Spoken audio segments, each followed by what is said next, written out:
We don't know because we don't have an image of the object itself. One thing Do you we think see... they would be able to get it if they had this Mars footage? They would get an image of what that would indicate depends the how actual big the shape? object is. One way to get the object structure is as it spins around. And 3i Atlas does have a rotation period of 16 hours. And as it spins around, if it's like a cigar shaped, let's say, then the area that reflects the sunlight changes over time, so you see variability. And we haven't seen that much. There is very little variability, so it's not the object is not very different than a sphere, with slight variations as you see the rotation of the object. So it's similarly shaped to something that you'd expect to be from an intelligent life force. I don't know that. I want to figure out what it is and get as much data as possible on it. Right, but if you imagine a spaceship, you would imagine something that, has some sort of like geometric structure to it, right?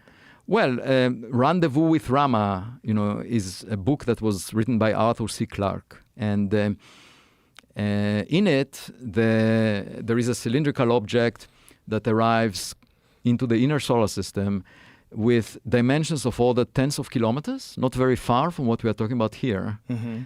Arthur C. Clarke was an amazing visionary science fiction writer, and 2001: A Space Odyssey is an amazing film that he made with Stanley Kubrick. Yep. In it, you see these monoliths. And by the way, there is a question of how to interpret them. The way I think about the monolith, and by the way, this is just a remark on art. It's not about the real universe, but I think of it as, sensors put in the baby room, in the room of a baby. And we, as a civilization, is like a baby. We're just a few million years old. And actually, in the film, it shows the progression of human history. And so as a baby, these aliens were putting monitors in the room to see what we are up to. And, that's something that makes sense. There is this dark forest hypothesis, one solution to Enrico. So Enrico Fermi, back in 1950, had lunch together with Edward Teller and other people associated with the Manhattan Project. And he was a very good physicist, both an experimentalist and a theorist. And Enrico Fermi was talking with them about extraterrestrials, and they all agreed that it's likely that they exist.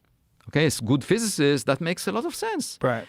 And then Enrico said, but where is everybody? In an Italian accent. Where is everybody?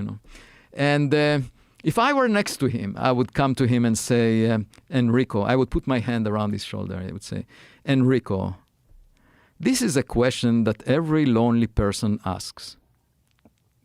And what you tell a lonely person is, don't be so presumptuous. You are not that attractive. They will not come to you and have breakfast with you or lunch with you in Los Alamos when you want them to appear. You need to seek them. That's what you tell lonely people. You need to go to dating sites. You need to look through the window of your home and search for them. And he didn't build a telescope. An experimentalist asking this question should have built a telescope and searched for unidentified objects in the sky. That's the way to figure out the answer. Where is everybody? It's the most romantic question in science. But, and we have those blind dates. Maybe it's just with rocks. Maybe not. And we should just be open-minded when we address those blind dates.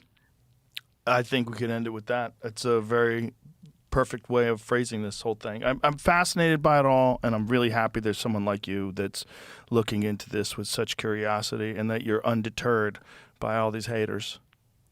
Well, thank you. And I should just mention that, there are all kinds of technologies that I can imagine that we don't even have. And for example, if a civilization has an ability to create a negative mass that produces repulsive gravity, then you can propel a spacecraft without any fuel. In fact, I'm working on a paper now with a group of collaborators, applied physics, on this. And you could also potentially imagine time machines with negative masses. So there are lots of things we don't know.